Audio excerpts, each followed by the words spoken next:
Good morning guys. Mayroon tayong DIY ngayon guys. Mix 155 yung lumang model, hindi pa starter. So hindi niya galing yan sa tricycle niya, pero binaklas niya. Pinalitan niya ng bagong motor yung tricycle niya, kaya yung single, so hindi niya ibinta or i-scrap kasi ninuno niya yun sa kanyang tatay. So ang kanyang ginagawa, so pinapaganda niya sa atin na para mukhang bago, parang service ni Coco Martin sa Cardo at saka ni Jericho Rosales yan. So DIY copy eraser. So inasimbol na ito guys sa ibang shop, pero hindi nila natapos kasi wala silang mga gamit. Siguro hindi pa nila na try. So sa atin marami na tayong ginawa dito, so nag-recommend niya yung taga shop na ilipat dito sa atin shop. So hindi natin tinanggihan kasi kayang-kaya natin yan. So guys, yun no, kinuha ko na yung chassis niya guys. Nabili niya sa scrapan kasi yung original na chassis niya marami ng welding na mga bakal. So hindi na pangit na tingnan kung yun ang ating gagamitin. So kumuha siya, naghanap siya sa junk shop, yung sa Rossi siguro to guys na 150. So magkasukat lang sila sa mga engine support, yung mga bolt. So yun, yung pisahan na natin. So yung kanyang steering post,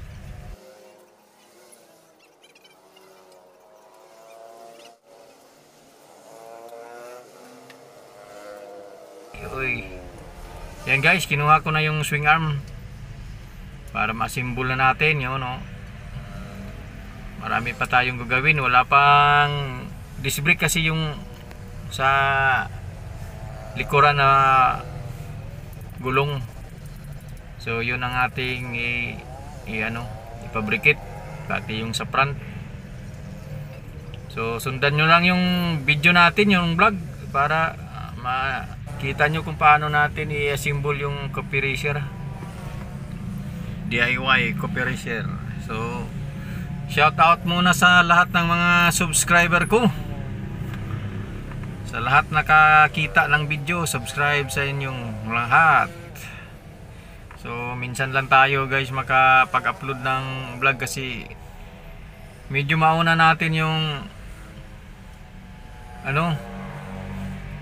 pangwarta. Kasi minsan mag-vlog ako, wala akong cameraman, wala akong videographer, kaya madisturbo talaga yung trabaho ko. Maraming gustong madali matapos, so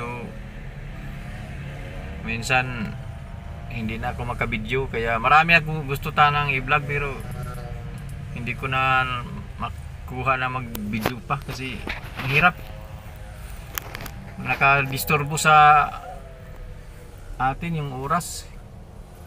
Minsan yung cellphone natin baka hindi natin makita, manakaw pa kasi nandito tayo sa gitna ng daan.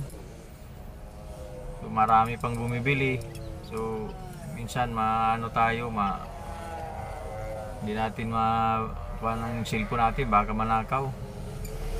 So ganyan yung rason. At saka sobrang busy, meron kasing sari-sari store na maliit, at saka yung sa shop maraming magtanong ng mga pisa.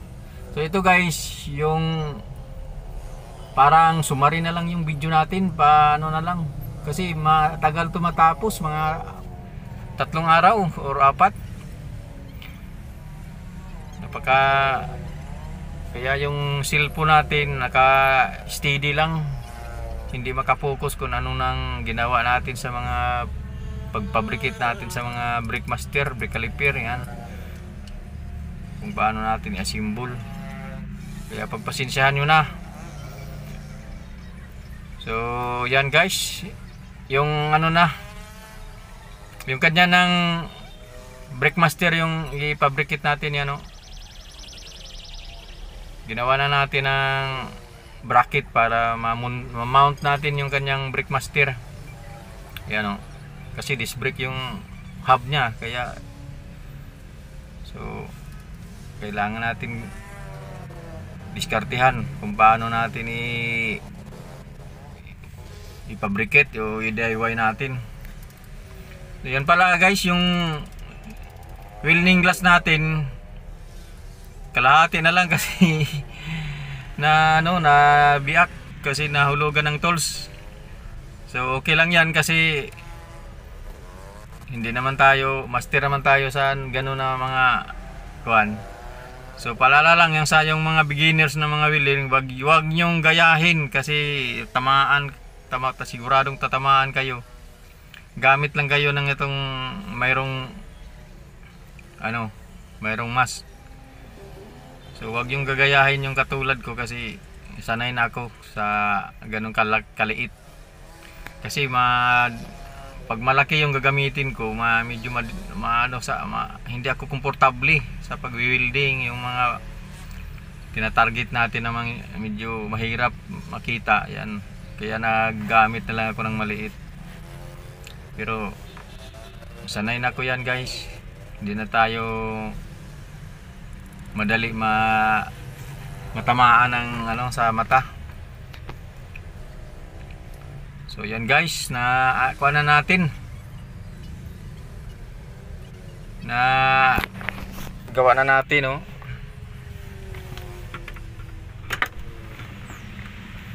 So yun, sunod yung lingkuran o upuan. So, naglagay ako ng para mayroon tayong guide sa pagbend ng tubo ng pipe para tamang-tama sa sukat sa upuan niya. I-press na lang natin. So sa mayroon mga shop na gustong sa gaya natin, subaybayan nyo na lang yung video. Kung medyo na gandahan kayo sa vlog natin, paki-share naman dyan. Shout out kay Ricky Tamsi, kan Armani, kay sino pa yan, marami akong nagpa-shoutout. CG Kumboy, yan, shoutout sa inyo. Kalimutan ko, CG, basta ganun, basta mayroong CG. Sa inyong lahat, mga subscriber ko, mga followers. So mayroon tayong Facebook page guys, sa Facebook, Knowledge Adventure TV din yung natin ng channel. Paki-support.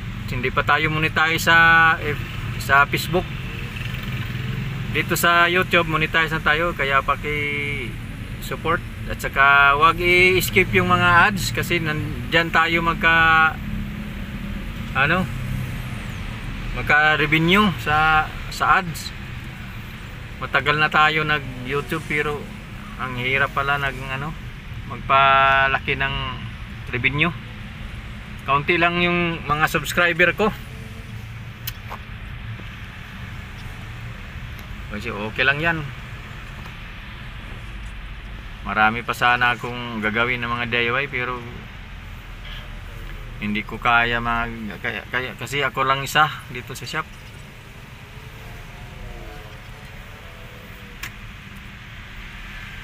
Mayroon pa tayong kailangan pa natin kumita guys kasi mayroon pa tayong estudyante.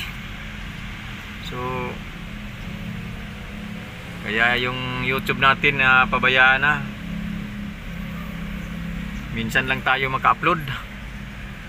So yun guys, yung upuan niya yan, kailangan naka-sitting yan para mayroon tayong mahawakan pag i-center stand.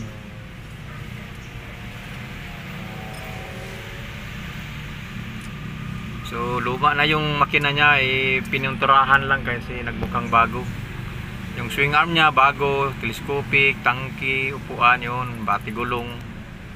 Yung makina lang at saka chassis yung luma. Kanyang ano.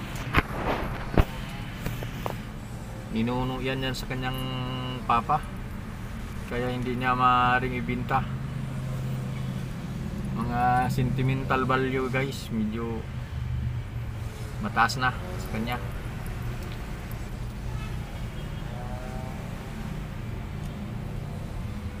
Yun guys.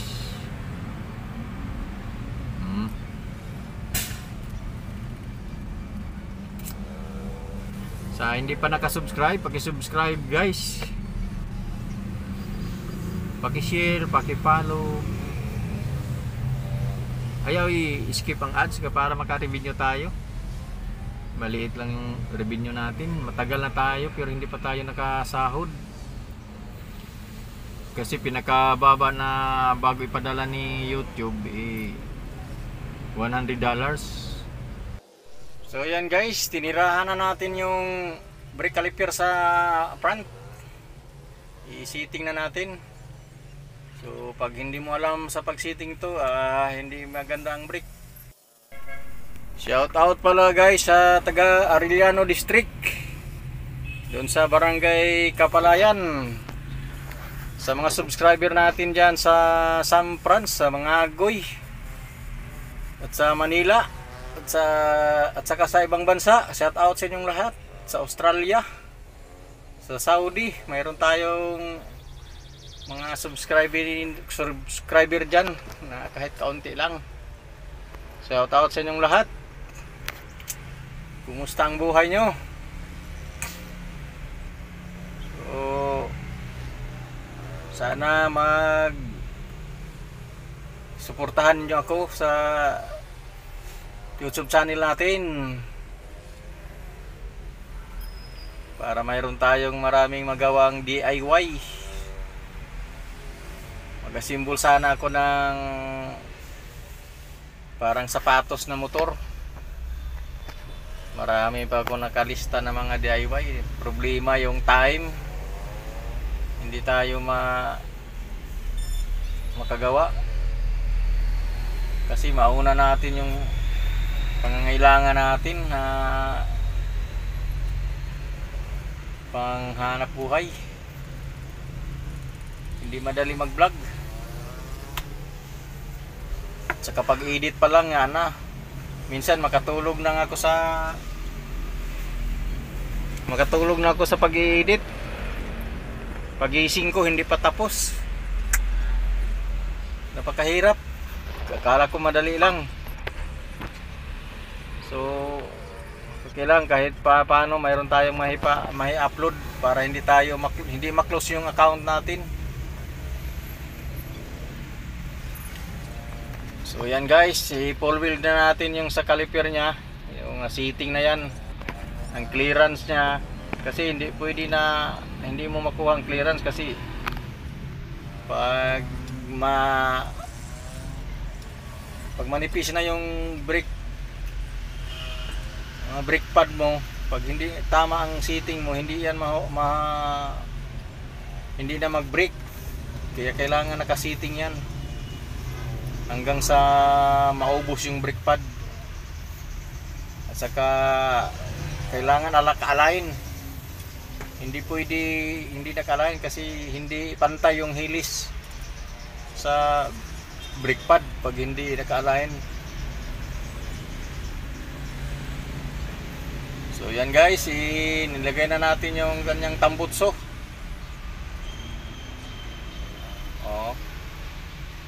Bago yung tambutso nya.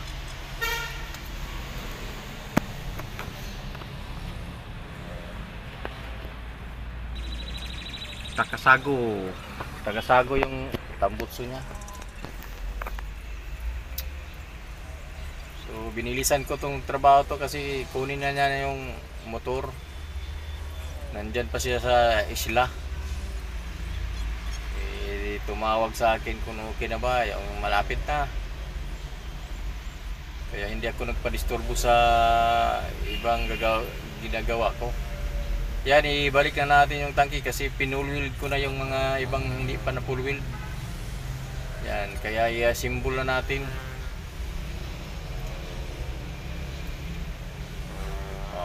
Maganda tingnan guys kasi malaki yung telescopic niya. Upside down yung telescopic niya sa CRF 80 man siguro yun siya guys na telescopic. CRF 50.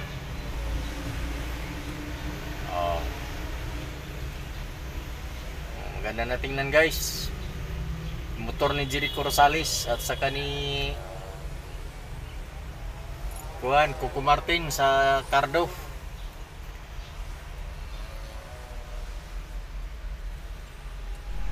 So yun guys, patapos na yung DIY natin na coffee racer TMX 155. Yun mo, medyo maganda na tingnan. Patapos na. So salamat sa panonood. Paki-subscribe, share and comments. Salamat sa inyo tanan. God bless us all. Thank you.